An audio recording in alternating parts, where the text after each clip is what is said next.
నమస్తే, welcome to news watch. బులెటిన్లో ముందుగా హెడ్లైన్స్ చూద్దాం. రంగనాయక సాగర్కు నీటిని పంపింగ్ చేయించండి.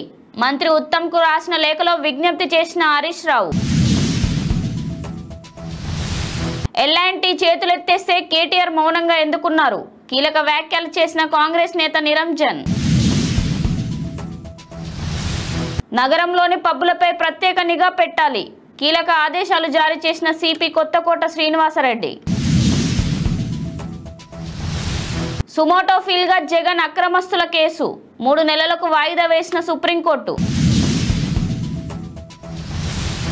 ఆరోగ్యశ్రీ కొత్త కార్డులు పంపిణీ చేస్తాం. కీలక నిర్ణయాన్ని ప్రకటించిన ఏపీ మంత్రి వేణు.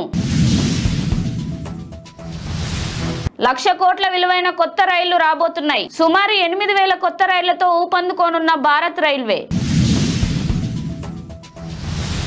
ముంబై ఇండియన్స్ కెప్టెన్ గా పాండ్యా. సంచలన వార్తను ధృవీకరించిన పీటీఐ.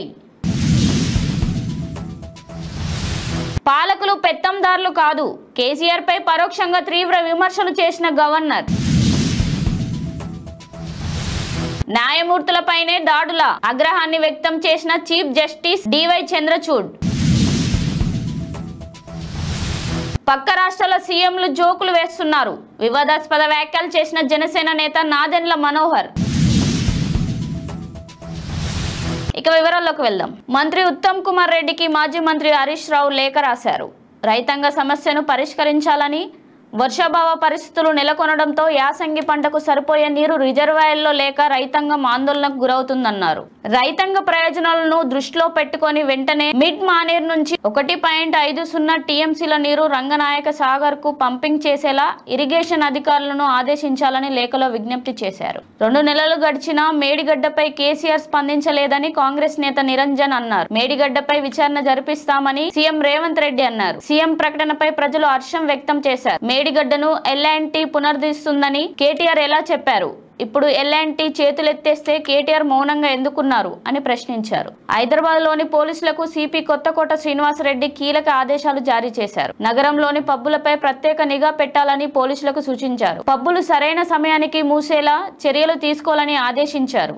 సమయానికి మించి పబ్బులు నడిపితే కఠిన చర్యలు తీసుకోవాలన్నారు. పబ్బుల్లో డ్రగ్స్, గంజాయిని కట్టడి చేయాలని తెలిపారు. హైదరాబాద్ లో డ్రగ్స్ అనే పదం వినపడకుండా చేయాలని పేర్కొన్నారు. జగన్ అక్రమస్తుల కేసులపై దాఖలైన పీల్ పై తెలంగాణ హైకోర్టు విచారించింది. జగన్ సిబిఐకి కోర్టు ఇదివరకే నోటీసులు జారీ చేయగా ప్రతివాదులకు నోటీసులు అందలేదు. ప్రజాప్రతినిధుల కేసులను త్వరగా విచారించాలని గతంలో సుప్రీంకోర్టు ఆదేశించగా సుమోటోఫిల్ గా ఈ కేసును హైకోర్టు విచారిస్తుంది. జగన్ కేసు విచారణను ఎన్నికల్లోపు పూర్తి చేయాలని పిటిషనర్ కోరారు. కాగా విచారణను 3 నెలలకు కోర్టు వాయిదా వేసింది. రాష్ట్ర కేబినెట్ 45 అంశాలపై చర్చించింది. ఈ క్రమంలో పలు కీలక నిర్ణయాలు తీసుకుంది. మిచోంగ్ తుఫాన్ నష్టపరిహారం అందించేందుకు కేబినెట్ ఆమోదం తెలిపింది. ఆరోగ్యశ్రీ పరిమితిని 5 లక్షల నుంచి 25 లక్షల రూపాయల వరకు పెంచింది. ఈ సందర్భంగా మంత్రి వేణు మాట్లాడుతూ ఈ నెల 18న ఆరోగ్యశ్రీ కొత్త కార్డులు పంపిణీ చేస్తామని చెప్పారు. చంద్రబాబు హయాంలో ఆరోగ్యశ్రీ బకాయిలతో ఉండేదని ఆరోపించారు. రైల్ టికెట్ బుకింగ్ లో వెయిటింగ్ లిస్ట్ లేకుండా చేసేందుకు భారతీయ రైల్వే ప్రణాళికలు సిద్ధం చేస్తుంది. ఇందుకోసం రాబోయే 15 ఏళ్లలో సుమారు 1,00,000 కోట్ల విలువైన కొత్త రైళ్లను కొనుగోలు చేయనున్నట్లు కేంద్ర మంత్రి అశ్విని వైష్ణవ్ తెలిపారు. 7 నుంచి 8,000 కొత్త రైళ్లను కొనుగోలు చేయాలని ప్రతిపాదనలు సిద్ధం చేసినట్లు వెల్లడించారు. రాబోయే 4 ఏళ్లలో వీటి కోసం టెండర్లు ఆహ్వానిస్తామన్నారు. ముంబై ఇండియన్స్ తన కొత్త కెప్టెన్ గా పాండ్యాను నియమిస్తున్నట్లు వార్తలు వస్తున్నాయి. ఈ విషయాన్ని న్యూస్ ఏజెన్సీ పీటీఐ ధృవీకరించింది. గుజరాత్ కెప్టెన్ గా ఉన్న పాండ్యాను ముంబై ట్రేడింగ్ లో దక్కించుకున్న విషయం తెలిసిందే. రోహిత్ శర్మ కెప్టెన్ గా ముంబై జట్టుకు మరపురాని విజయాలను అందించాడు. మరి పాండ్యా ఎలా కెప్టెన్సీ చేస్తాడో వేచి చూడాలి. నిర్బంధపు పాలన నుంచి ప్రజలు విముక్తి కోరుకున్నారని గవర్నర్ తమిళసై అన్నారు. అసెంబ్లీలో ప్రసంగిస్తూ మార్పు కోసం రాష్ట్ర ప్రజలు స్పష్టమైన తీర్పు ఇచ్చారు. పౌర హక్కులకు, ప్రజా హక్కులకు నాంది పడింది. పాలకులకు ప్రజలకు మధ్య ఇనుప కంచెలు తొలగిపోయాయి. పాలకులు ప్రజాసేవకులే తప్ప పెత్తందారులు కాదు. అమరుల ఆశయాలకు అనుగుణంగా పాలన సాగాలి అని పేర్కొన్నారు. పని ప్రదేశంలో సహచర సీనియర్ న్యాయమూర్తులు లైంగిక వేధింపులకు గురి చేస్తున్నారని ఉత్తరప్రదేశ్కు చెందిన ఓ మహిళా జడ్జి ఆరోపించారు.